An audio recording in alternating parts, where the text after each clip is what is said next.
I have no idea. I have to relearn what the hell composition is from the ground up every time I write a piece.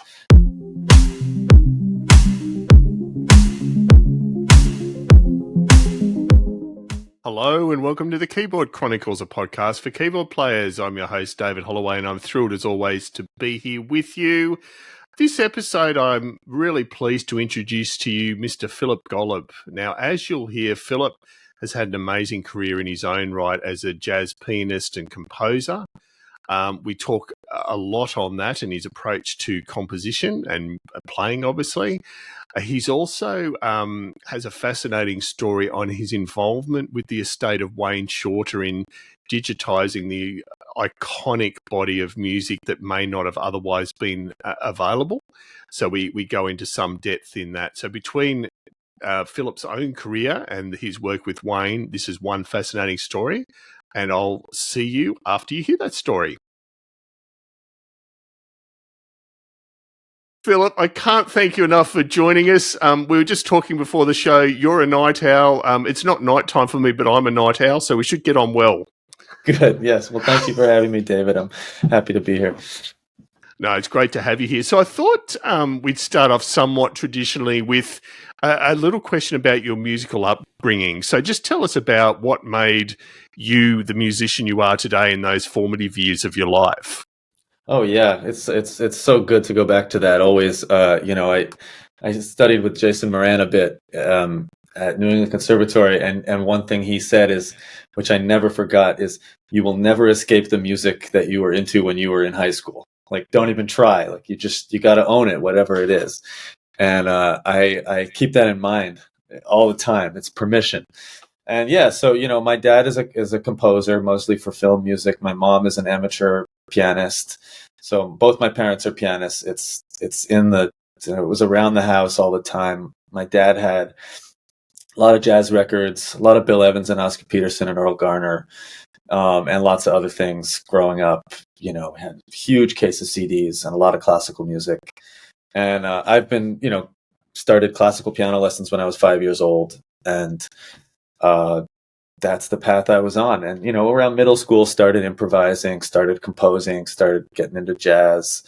And but that's very much my background. I'm a nerdy classical music person at the core. I get excited about an untext edition of the Schubert symphonies or whatever, so.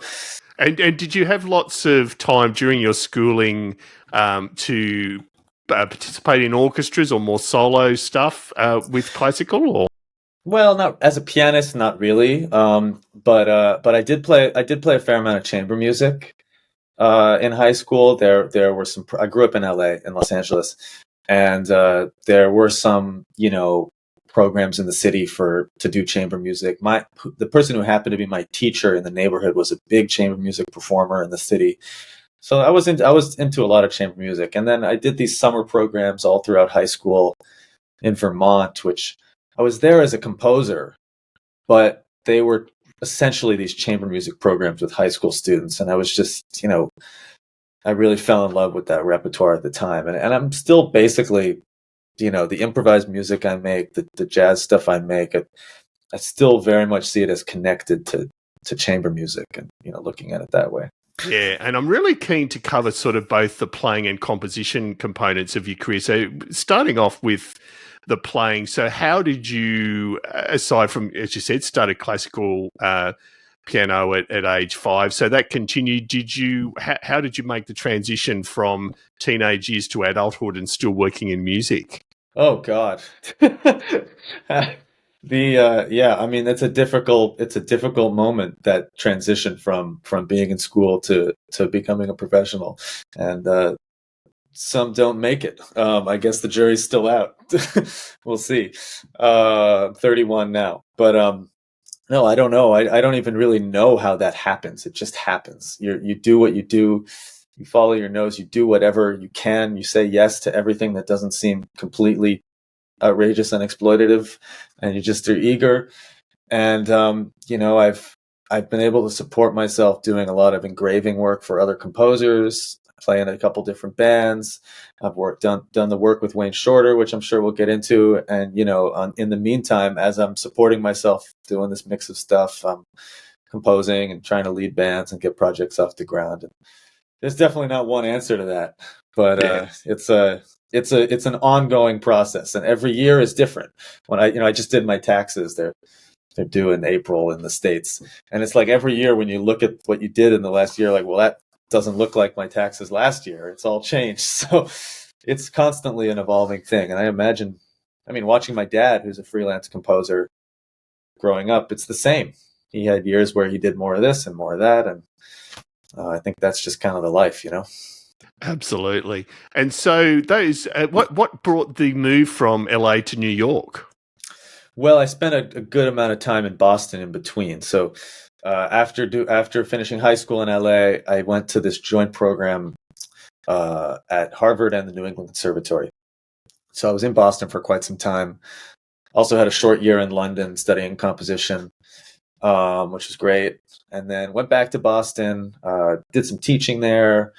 My partner was in a PhD program at the time. And then basically, I always knew New York was the goal. I was coming down here a lot anyway, and finally made the move a few years ago. And yeah, just, still in many ways feel like I just got here because it's such a, it's New York. It takes time to get settled and to break in and to, figure out how you want to deal with this behemoth. But yeah, feeling very at home here.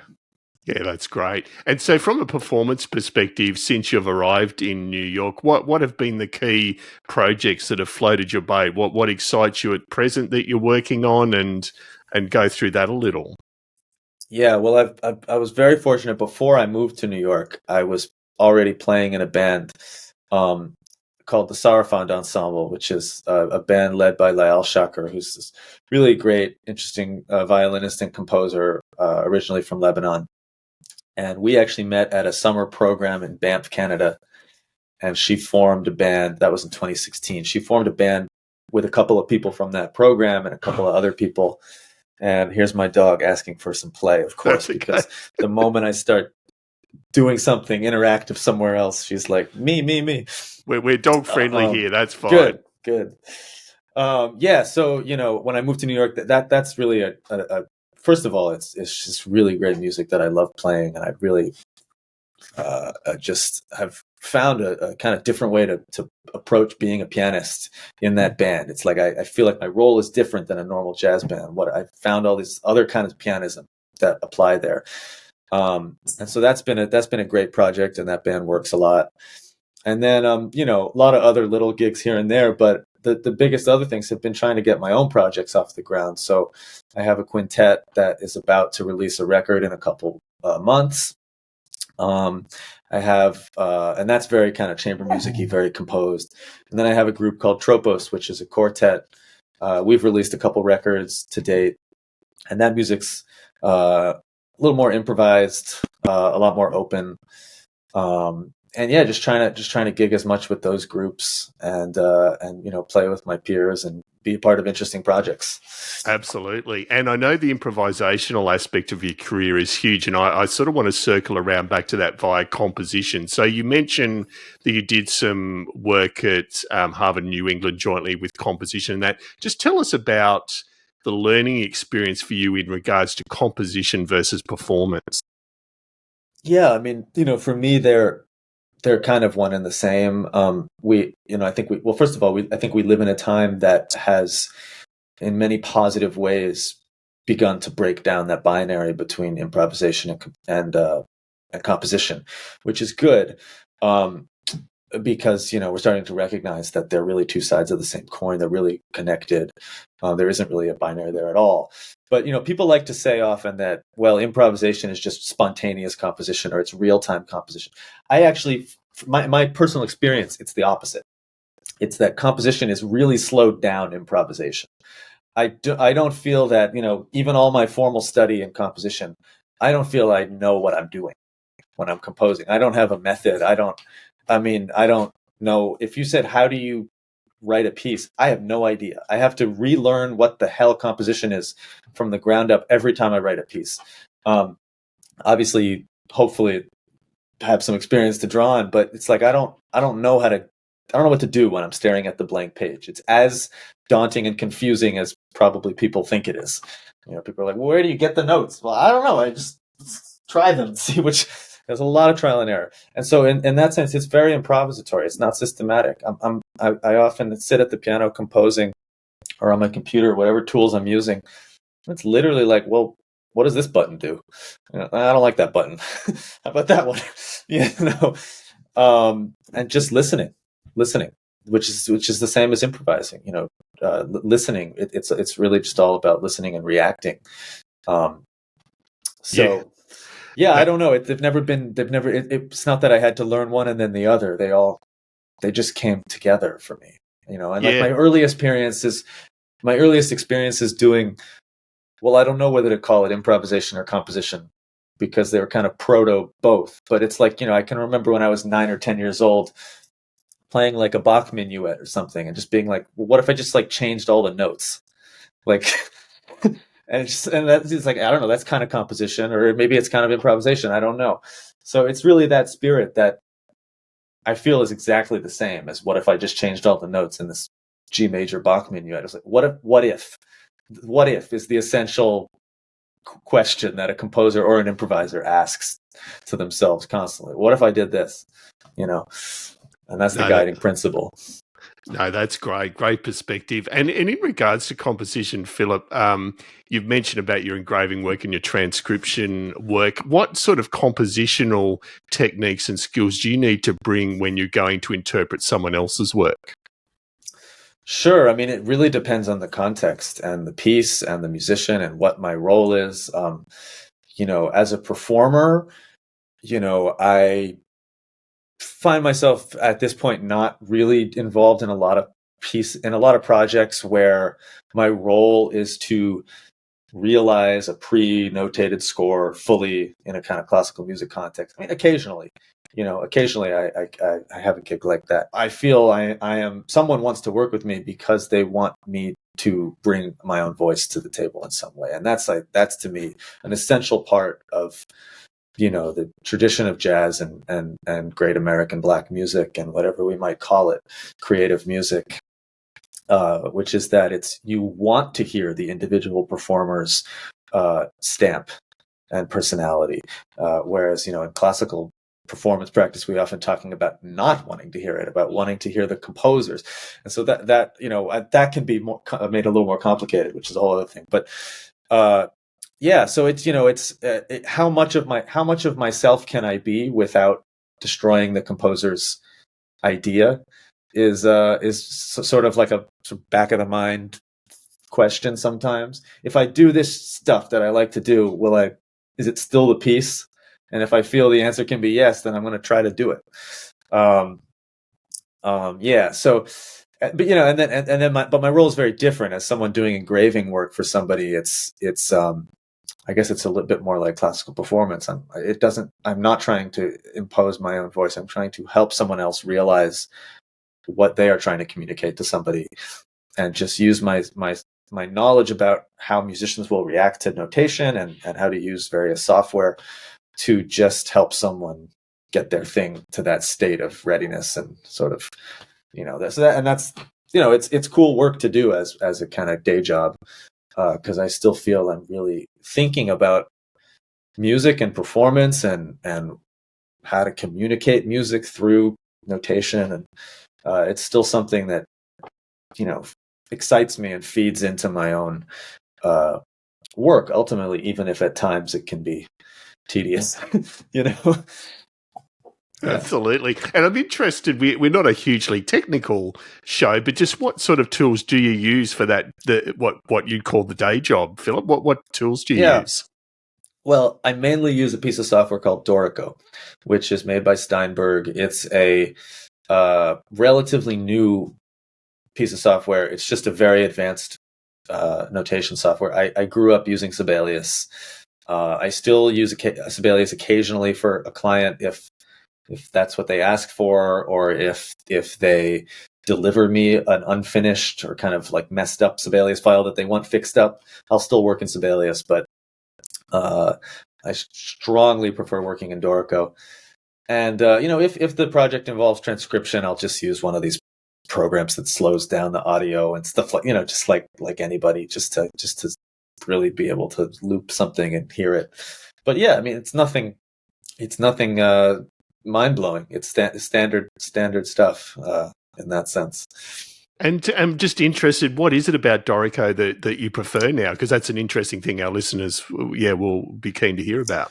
Oh, well, it's like a long list of things, but and it's funny because the backstory is actually that Dorico was created by the original Sibelius developers who basically sold the company to Avid and then got fired by Avid, and then went to Steinberg and decided to start their own, and using all their years of experience of having made Sibelius, let's start this from the ground up, like really the right way, now that we know what we're doing. And they really did that. And so you can see that in so many different ways. Dorico thinks about music the way music actually works, or at least much closer to it. And it's just, I don't know what else to say. It's just more really intuitive to use. Yeah. Perhaps. I mean, in some ways it's harder to learn because it's more complex, but it's much more powerful. It is just, it does the things that you need a notation software program to do. And the big thing is that, the developers are responsive to the needs of the community of users. And so they are actively part of the conversation in the forums, and, seeing what people need and taking input and implementing changes. Every update, they add the things that people have been clamoring for. So it really is being actively developed, which is it's the only notation software I think out there that you could say that for. No, that's great. No, thank you for that. And so I want to bring that then around to, I'm not sure whether you consider this part of your day job or a bit of both, but your work with Wayne Shorter. So I know you've gone into this in depth in other interviews, and I don't want to impose on you too much, but I'm just really keen to get a potted history of how that came about, because essentially through a series of events, you are somewhat the custodian of his unperformed works and where they go next. Understand there's some, but just interesting your thoughts around that. It would be a inaccurate and an understatement to say this is my day job, even though it has been something that has sustained me, to some degree financially over the last few years. The work I've done here, but it has been just the completely honor and privilege of a lifetime to have spent the time I spent with Wayne and with his family, and with the people and amazing musicians around him, and with his work. The way it sort of came to be is it's just really one of those things, right place, right time, fell out of the sky into my lap. I was the class accompanist as a pianist for Esperanza Spalding's songwriting class at Harvard. And through meeting her there, I ended up working on his opera, which she was the main collaborator. And through then working on the opera, we basically realized that Wayne's manuscripts and sheet music had never been, for all the music he'd written across his life, had never been sort of cataloged, archived, scanned. There was a lot of music that, Wayne lived in the Hollywood Hills. There's fires up there. Their house had mold up there. Those sheets could have been lost, and that would have been a huge tragedy. So we basically raised some money and made it possible for me to scan everything. And now, since we've done that, there's suddenly all these opportunities to do stuff with this music. Some of it has never been performed. Some of it was performed once or twice 20 years ago, and now we're trying to revive it. We're planning on creating eventually, it's slowly but surely, it's going to take time, but an authoritative, collected book of the compositions, the lead sheets that are actually based on his manuscripts and not just kind of what people play out of the real book. So remains a lot of work to be done, and I'm in frequent communication with Carolina Shorter, Wayne's wife, about this. And like I said, it's just I cherish every moment being involved in all of that, and just having this access to this treasure trove. And it's really my wish that, it not stay the case that I am one of a few people who has access to that. I think we all feel in Wayne's circle that this stuff needs to get out there. People need to see this stuff. But we also it has to be done in the proper way. So that's what we're working on, and I'll continue to be involved in that for the foreseeable future. Great. And look, I know this is a question that's nearly impossible to answer, but you're in a truly unique position to make some sort of assessment, and that is, what was Wayne's unique contribution to music from what you've seen? Oh man, I mean, so many people have tried to sum this up, and even though so many people have said so many amazing things, none of it quite feels like it captures it. So I'm probably going to do the same thing as what I just said everyone else does. But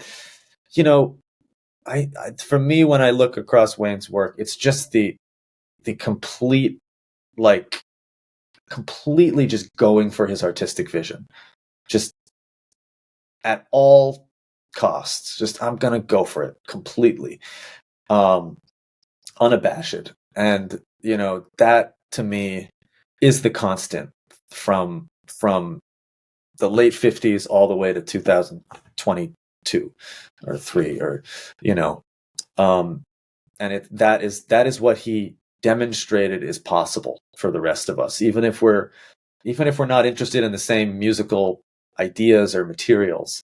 I think everyone feels when they start to get to know Wayne's work that, wow, this is an example of having no fear, and he really lived that way, and he wrote that way, and he was truly like an artiste, in that sense. And I saw that spending time with him. I continue to see that looking at the music, and that he will be an inspiration for all who kind of perceive that for many years. Wonderful take. No, thank you. And I want to use a very specific example of your own output, and I'm certainly not putting this flippantly, but just on the main streaming services, you released a Christmas album. Yeah. Now I listened to that. I've listened to that over the 24 hours, and it certainly made me sit back in my seat. I would love, there's obviously a somewhat improvisational aspect of it, but even the way it was recorded, just tell us about your approach, and we'll sort of lead that into your broader approach to composition and performance. Yeah, I mean, that album was, I think it sounds like a COVID album, and it was a COVID album. I was in my apartment. It was November 2020. The Christmas season was upon us, and I'm pulling my hair out, and going crazy just like the rest of us. And I just sort of went for it. And I started making one. I think the first one I made was Frosty the Snowman, which is, I don't know, it's a third of the way through the album. There's like 17 or 18 tracks. I really went kind of crazy. There was nothing else to do. Yeah, and I made that Frosty the Snowman, and I just, I used like whatever I had around. Like I had a Rhodes, I had this like crappy Casio tone thing that someone gave me, and I had some guitar pedals, and I had my DAW, and I was just like, I didn't even really know what I was doing, and I was like, I have nothing else to do. Here's a Frosty the Snowman, and I sent it to some friends, and they were like, this is pretty fun. And I was like, okay, I'm just going to keep going. And I just did it. And I really didn't think about it very much. I didn't spend a lot of time on it. And I decided what I did is I put one song out a day in the lead up to Christmas for like 18 days or whatever. And I also split up the album cover into 18 squares or something. And I added a square to the album cover every day on Bandcamp. It was just like silly stuff. But I still like that album. It's like sometimes I'm like, it's like July, and I'm like, wait, what was that again? And I just play a track for my partner.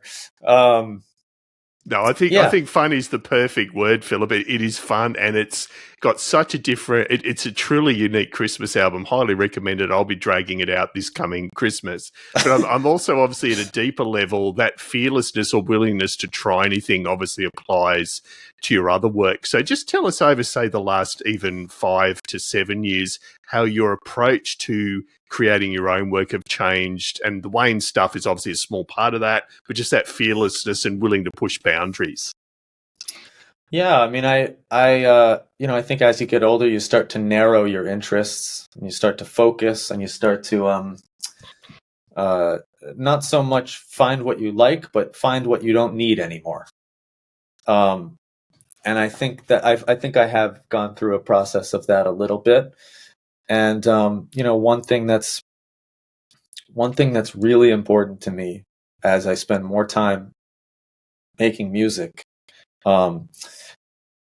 particularly in a city in which this is very hard to do because of economics and various reasons.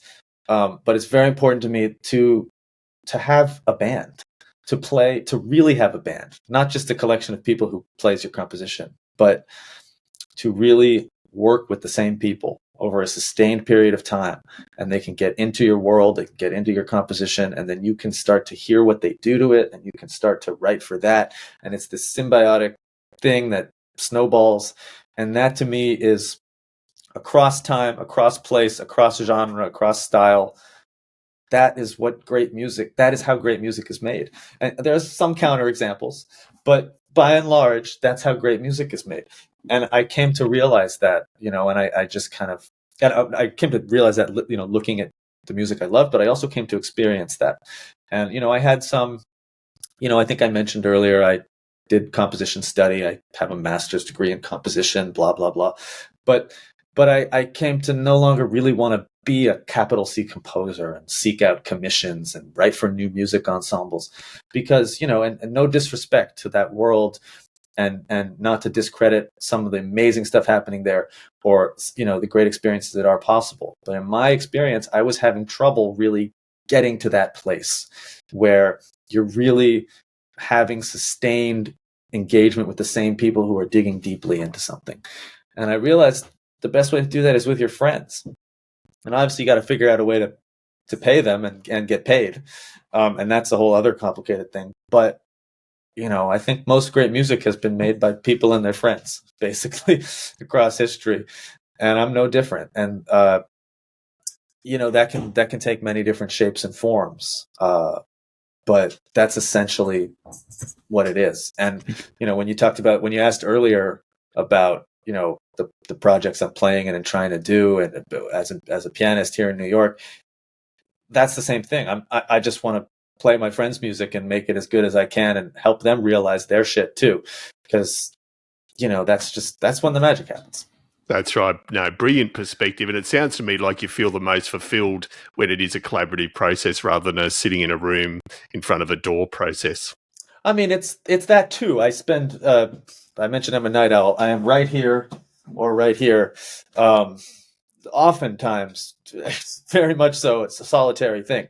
And I do feel sometimes I could be quite productive for 6 weeks in a cabin in the woods. But it would be in service of bringing that back to do with people. I'd be thinking about, well, what's this friend or what's this musician going to do when they react to what I'm doing here? How is it gonna sound when they play it? What are they gonna do when they add their spin to it? Let me change it to be more like this, so that it, they can do their shit on it. That's right. Constantly. No, excellent perspective. And you mentioned about the importance of a band and making sure everyone gets paid. I'm really fascinated as well in your work with the Music Workers Alliance, and I'd love to hear about the unique challenges you believe musicians face locally, but also what some of those commonalities are. I mean, I know I'm being paid essentially the same amount for a gig that I was 30 years ago. I assume that's the same there, but just interested your take on the challenges facing musicians making a living. Well, we could be here till next week. Yes. And some. But yeah, man, where to begin? I think it's harder than ever, but it's also always been hard. I think we have to really acknowledge for ourselves that this world that we live in was not designed for us to do what we do, and it was not designed for us to succeed. It was designed for shareholders to profit on everybody else's labor, and music is at the bottom of that food chain, or at least musicians are at the bottom of that food chain. Music is making lots of people lots of money. So I mean, the specific ways in which that happen are literally every time you take an inch step in any direction, you encounter an example in the music industry of that form of that kind of exploitation. On the other hand, we could talk about any of those specific things ad nauseum, but on the other hand, there is a solidarity that exists, usually, not always, but usually amongst peers, amongst musicians in the scene, because we are all facing these things. We are all struggling. And for the most part, most of our work at the early stages of our careers, even later for many people, is not really producing a lot of profit yet. And so people help each other out. And people are willing to, get often, I'll play on your thing and it's okay if you just pay me $100 and you'll play on my thing and I'll pay you $100 and then we're even, and that kind of stuff happens. And, it comes back to making music with your friends, like, and it's very tricky because your friend needs to eat and pay his rent also, or her rent or their rent. But yeah, I mean, it's endlessly complicated. But I do think that we figure these things out together, both on every ring of it, as a band, as a community within a jazz scene in a city or in any scene in a city, and then, globally as a community of musicians. And people are trying to make it work to make this world that was not designed for us still somehow accommodate us and allow us to do what we do, so that it isn't just basically independently wealthy people who get to do this. Yeah, no, couldn't agree more. And I'm just interested again, locally, Phillip, jazz versus, say, I don't know, rock, pop, Latin American music, whatever. Are there huge discrepancies in pay? I assume it's partly based on venue size, demand, and so on. But is that a challenge as well? It is, but I think the challenges are broadly shared for people, at least when they are trying to break into make their career take off the ground. At that stage of things, the essential issue is that you have to spend thousands and thousands of dollars to get your stuff off the ground, to record an album, to book a tour. You have to lose money for a long time before you have a chance of breaking even and making a profit. And most people who try never recover the money they put in, at least not directly doing that work. And that's true no matter the kind of music. And the issues of exploitation in that arena, I think, are largely shared across genre. Now, there's different histories and expectations and practices across different scenes, which are particular. One thing, I think people in my scene, jazz, creative music, they still pretty much expect to be paid when they record. I mean, even if the person isn't expecting to really make a profit on that record, it's still like, well, I'm recording for you for a day. You got to pay me something. People don't have the money to pay that used to exist, but people still get paid something. I think in the rock world, people regularly, probably about 300 recordings today in Brooklyn, right around me, recordings happening for pizza and beer. And that is an issue. And pizza and beer is fine if you have a stake in the project and job security and equity in the project. Then you're really in the band. But pizza and beer when you could be fired tomorrow because you get in an argument with the artist or the band leader, that's not cool.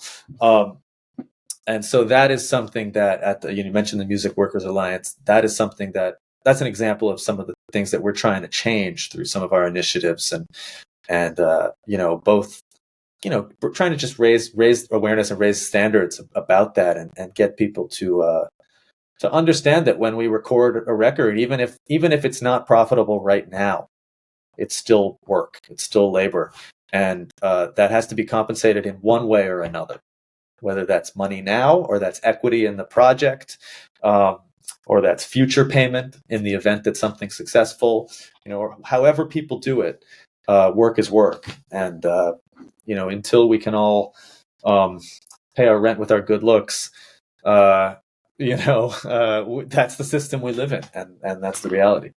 Yeah, no, great points, and it's sad that those points need to be called out, but they certainly do. So, no, appreciate the work there. Now, here's a deep question, sort of related to that.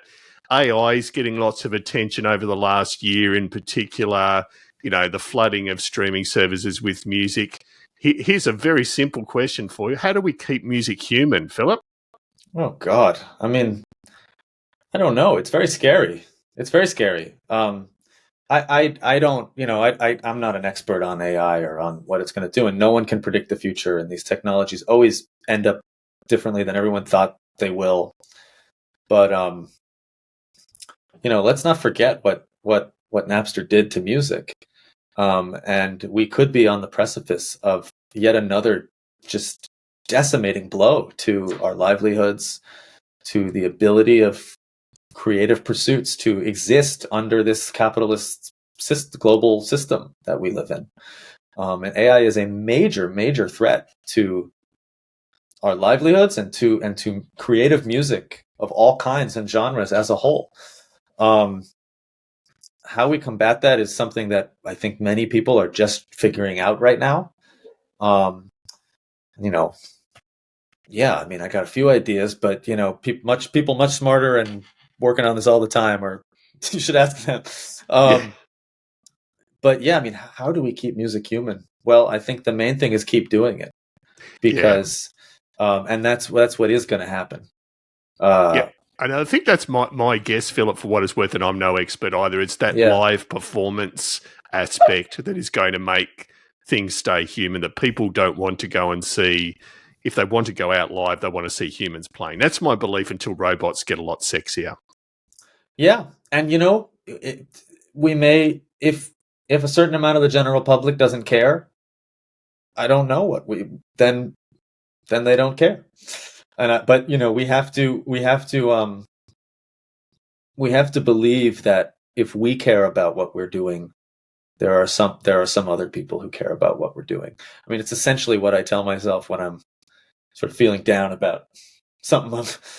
I'm writing something that I think is pretty cool, but I'm just like, is anyone ever going to find out about this? And I just have to tell myself on some level, yeah, they are, because I think it's really cool what I'm doing here. And so somebody else is going to too. And, it might not ever hit the top 40 charts, but, it's going to mean something to somebody. Absolutely. Brilliant perspective. Yes. And taking another tangent, your favorite keyboards, Philip. I know in a lot of your work it will literally be a piano of some form, but just what are your highlights over the years of keyboards or pianos that you're particularly in love with? Well, you caught me in a funny moment because I'm having a bit of an identity crisis well, I'm a pianist. I'm not a keyboardist or a synth player, as you just said. I'm a pianist, and that is my instrument. It will always be. But various things have led me at the ripe old age of 31 to just buy my first hardware synth and, start to figure some stuff out. And I have this Arturia Keylab.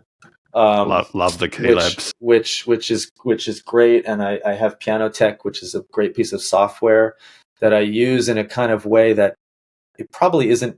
Well, it's not that it's not designed for it, but it's not primarily designed for it.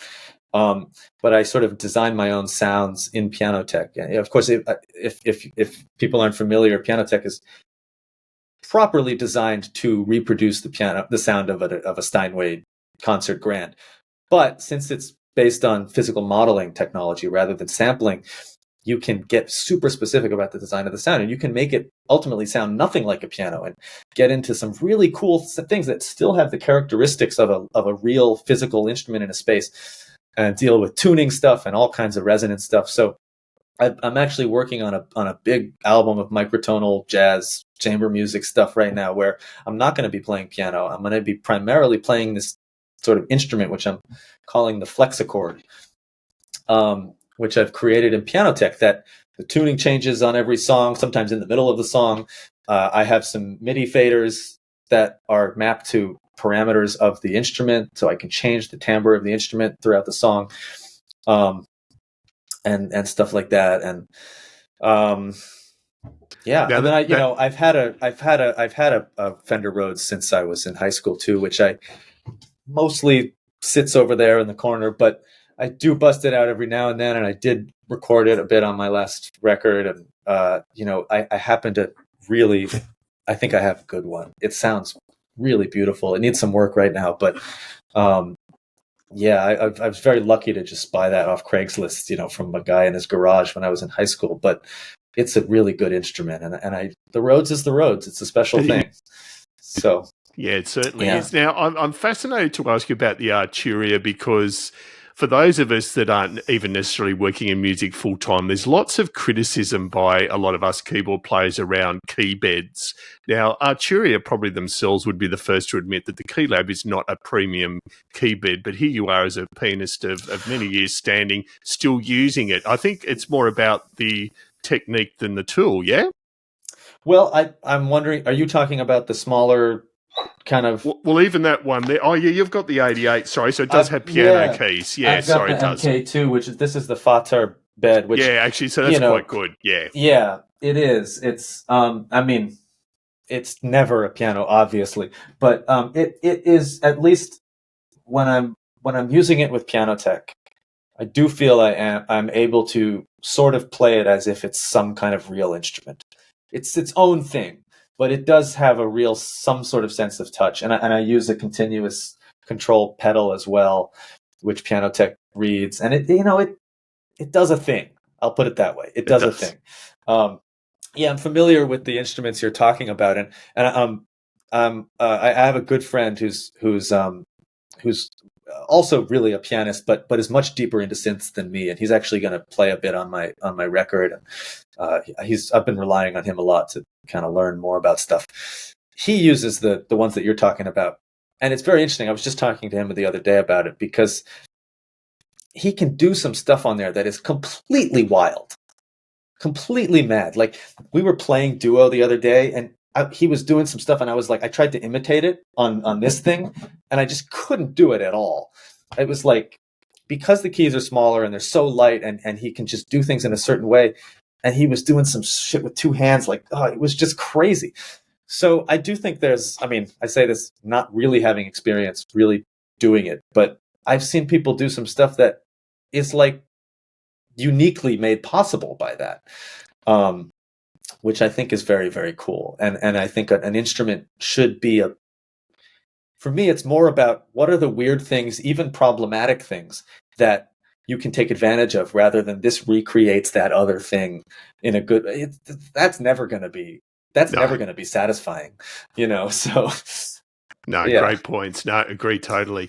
And so just briefly, Philip, are there any notable train wrecks live where things have just gone horribly wrong, but you can look back on them now and laugh? Oh, well, speaking of Pianoteq and this Arturia, so I mentioned Layale Chaker's band earlier, and this band is, it's kind of, she's from Lebanon and has a maqam Arabic music background, and the music is really like maqam jazz, chamber music in her own way. It's very cool. We do have a record coming out in less than 2 months called Radio Afloat. And in that band, I play piano mostly, but there's a couple songs where I play this. And I've designed a completely different patch in Pianoteq, which is somewhere between a santur or a qanun, like kind of hammered dulcimer thing, but piano-ish. Cymbalum, harpsichord, I don't know, it's somewhere in the uncanny valley of all these things. And it's also microtonally tuned to fit the maqam world. And so, yeah, we were on a gig a little while ago, and I just had I was so stupid. I just had the wrong tuning pulled up. And like, this is not like the E flat is like, should be 10 cents higher. It's like the wrong tuning. Like, everything's wrong.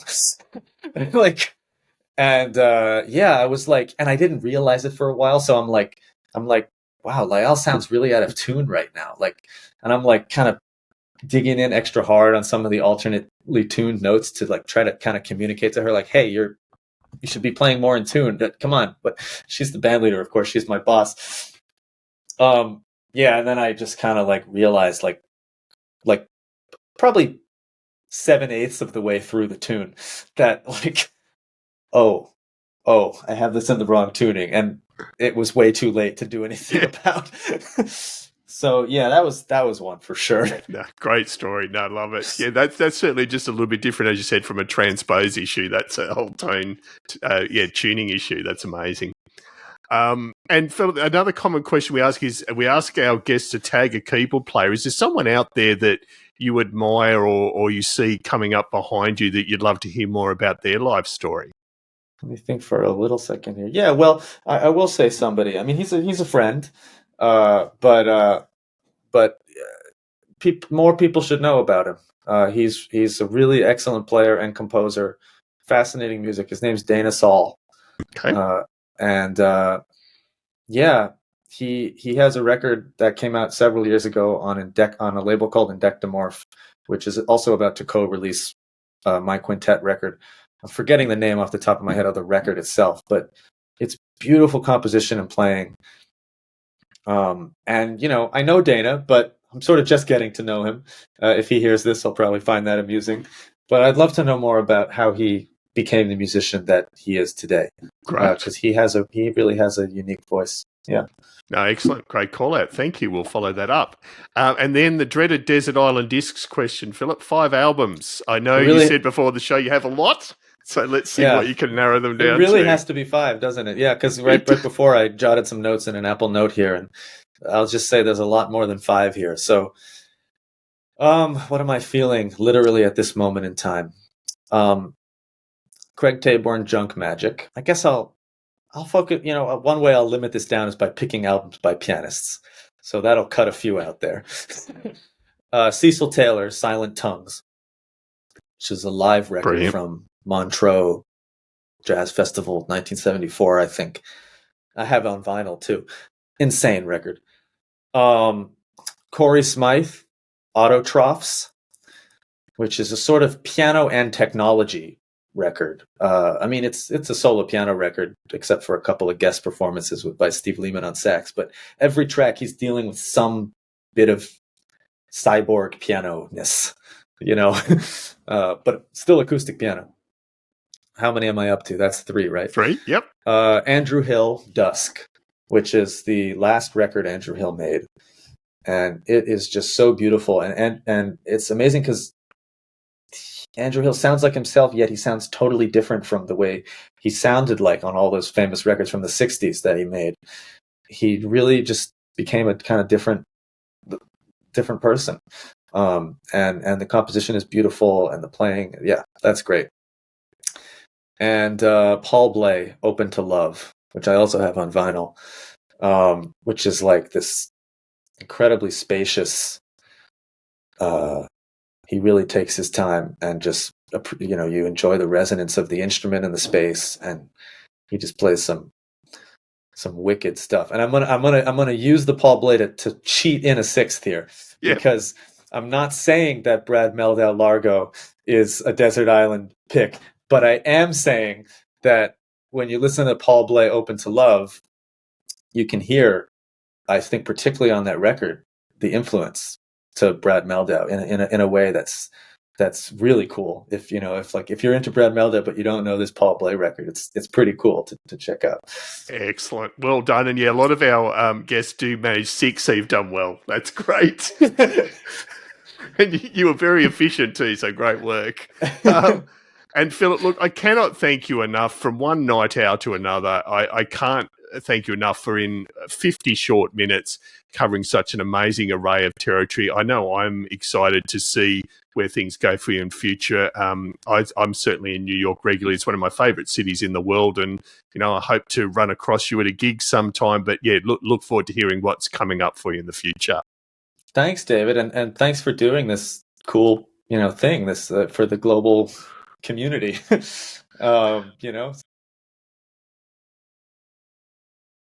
And there we have it. I hope you enjoyed that interview as much as I did. Philip had some amazing insights across both his own diverse musical career, but also some of those challenges that do face those of us trying to make either a part-time or a full-time living in this ever-changing music industry. So yeah, a huge thanks to Philip for his time. It was great. I just want to thank you as always as well, and give a quick shout out to our gold and silver supporters. Brother Paul Brown from the Waterboys. Thank you, Brother Paul, for your ongoing support. Tammy Catcher from Tammy's Musical Stew. We could not do it without you, Tammy. Mike from the brilliant Midnight Mastering, midnightmastering.com. If you create your own works and want a great, good budget approach to mixing and mastering, then Mike is your guy. And last but definitely not least, Dave and the team at the musicplayer.com forums, particularly the Keyboard Corner, where lots of keyboard players hang out and chat in depth about a lot of the issues we all face. I think we'll leave it there for this week. As always, we love hearing from you. Editor at keyboardchronicles.com is the best way, but we are on Facebook and TikTok and LinkedIn, you name it. Instagram, we've got the lot. And please do consider joining us on Patreon. So patreon.com/Keyboard Chronicles, where for essentially a coffee a month, you get early access to a lot of these interviews, early access to train wrecks and a whole bunch of previews of upcoming guests and the opportunity to ask questions. So do consider that as well. Anyway, we shall see you in a couple of weeks. Until then, keep on playing.